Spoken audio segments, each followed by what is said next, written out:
Hello everybody, welcome back to another episode of Debunking DID, where we debunk the stigmas and inaccurate information that surround dissociative identity disorder. So this video is about whether or not DID is real, and I bet you can guess what I'm going to say, but don't worry, I'm going to try and not be too biased because everything I'm using is coming from recent scientific and medically accepted studies that show beyond any reasonable doubt that dissociative identity disorder is real and its physical effects on the body and the mind. DID has been officially recognised and accepted as a psychological disorder since its inclusion in the DSM in the 1980s. It can also be found in the ICD, which is the English and European version of the DSM, which stands for the Diagnostic and Statistical Manual for Mental Health Disorders. This means that it is recognised worldwide by officials and scientists and psychological therapists as a real and treatable disorder with a known cause.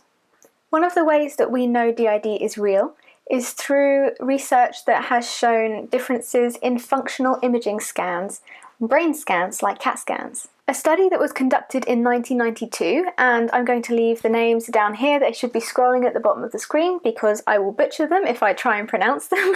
A study founded in 1992 using single emission computerized tomography found that changes in personality state in a patient with DID was associated with significant fluctuations in the blood flow of the right temporal lobe in the brain.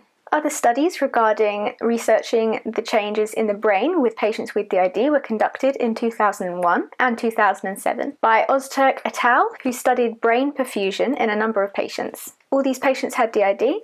There were 21 patients in one study and 15 in the other. Regional cerebral blood flow was found to be decreased in the left and right orbitofrontal cortex of the patients with DID, and increased in the left, which is the dominant side, lateral temporal, or bilaterally in the occipital cortex. Two more interesting studies were conducted by Simone Reinders from the Netherlands in 2003 and 2006. She and her colleagues studied patients with DID, and using fMRI, she found different activations in the brain when patients were in distinct mental states of self-awareness, each with its own access to autobiographical, trauma-related memory.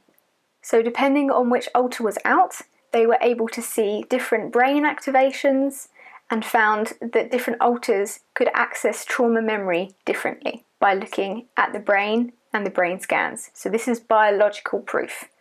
This is not something that's just been made up and, people are going with. This is solid evidence. If you believe in science, then here's your proof.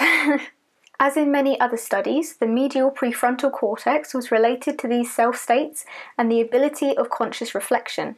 Verbal working memory was investigated in 16 patients, all of which had diagnoses of DID or OSDD, which is otherwise specified dissociative disorder, and this study was undertaken in 2007 by Elzinga. They found that the patients and 16 matched normal subjects without DID activated similar brain regions which are typically involved in working memory, especially in the dorsolateral, prefrontal and parietal cortex.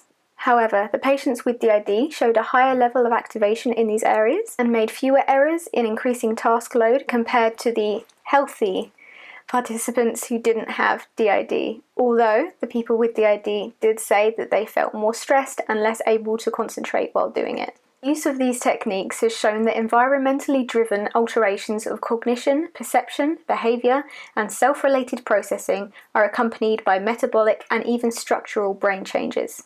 Cognitive and neurological evidence demonstrates that alternative identities in DID have some qualities of separate individuals, but they are not completely separate from each other. Putnam, in 1997, argued that alternate identities are discrete states of consciousness that are demonstrably dissociated from each other. They may have different respiration rates, different muscle tone, etc. As I mentioned already, Reinders and her colleagues, among other researchers, have demonstrated different patterns of neural network activation and cerebral blood flow between the alternate identities of alters. They also propose that the fragmentation of informational storage may occur only when the information is personally relevant or when attempting to transfer information between different types of identities who serve different roles. So there is just some scientific proof based on brain activation, blood flow, and memory, which are recent, up to 2012. There are more. You can find plenty of research on POD's website, which stands for Positive Outcomes for Dissociative Survivors. They have a huge list of relevant and recent research that's all listed in date order, so if you're interested in that, I would recommend checking it out. And remember that this isn't just scientific, this is also psychological. It is in the DSM and it is in the ICD that DID is a real, diagnosable, and treatable disorder. If you are a therapist and disbelieve in DID, you are allowing the stigma and misinformation out there to cloud your judgment. There is so much proof out there nowadays that dissociative identity disorder is a real disorder. We understand why it's formed. We understand that despite everything that went around a few decades ago, when people were concerned saying that it can be caused by hypnosis and bad therapy, we now know that that isn't true, because after the ages of 7 to 9, the personality has fully integrated, and that cannot be broken by hypnosis. In order to develop DID, then trauma must interfere with the natural integration of personality, which coalesces at the age of between 7 and 9. So yes, you may find it difficult to understand, and that's fine, especially if you haven't heard about anything like this before. But DID is no different to other disorders that were originally thought to be rubbish, like schizophrenia or bipolar and things like that. It is a diagnosable, scientifically proven disorder that can be treated, and there can be positive outcomes for it. It's not a superpower. Having DID doesn't make you a superhero. It just means that your brain adjusted to what happened to you as a child and integrated your personality differently to how everyone else's tends to in normal development. So while you may find DID difficult to understand, and that's absolutely fine, that doesn't mean that your opinions can outweigh the facts that are given here in this video and on multiple places where you can find supported studies, real studies, and everything else that you need to make an informed and scientifically correct decision on how you feel. And even if you feel like this is still too weird for you, or you feel like the idea is possession or made up, as somebody once said to me, it's like a fan fiction dream or something, we had one commenter say, your opinion doesn't really matter, because you can think what you want, but that's not going to change the reality of how my brain works. It's not going to change the reality that around 2 to 3% of the entire population has dissociative identity disorder. It's not going to change the fact that we are valid, and the way that we live is valid, the way that our brain works is valid, and that we are supported by science. So feel free to think what you want, to make your own informed decisions. This is not me telling you what to think, this is me giving you access to information that is relevant. But please bear in mind that you do not need to understand us to respect us. I should hope that you would give us the respect as you would with any other human, regardless of whether you understand this disorder or not. And if you are interested in understanding this disorder, then that is exactly what our Debunking DID playlist and series is about. So if you want to learn more about that, please go and check it out. It will be up there. If you have any questions, we've probably answered them, so make sure you have a little look through the comments or have a little look at our other videos, see if we have a video on the topic that you're going to ask about. If you still have any questions, feel free to ask us, and don't forget to do your own research. So yes, DID is a real disorder. It's accepted, it's in the DSM, it's in the ICD, and there are many, many, many studies that support it and prove it. Not just support it, but prove it scientifically.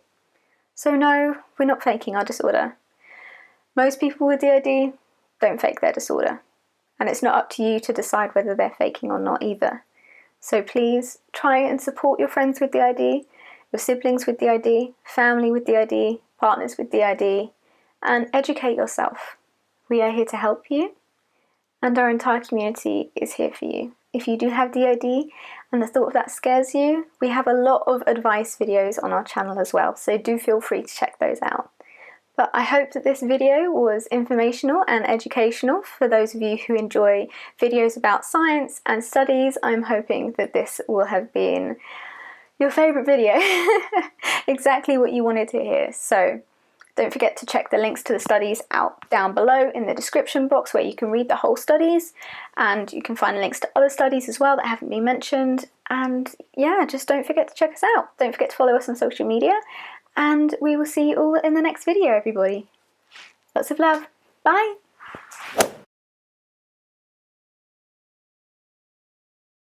Single emission computerized. That single emission computerized was associated with significant orbitofrontal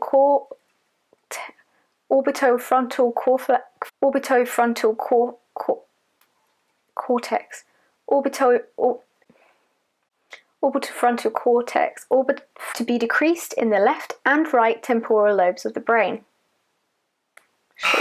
In the left and right orbital or bilaterally in the occipital cortex.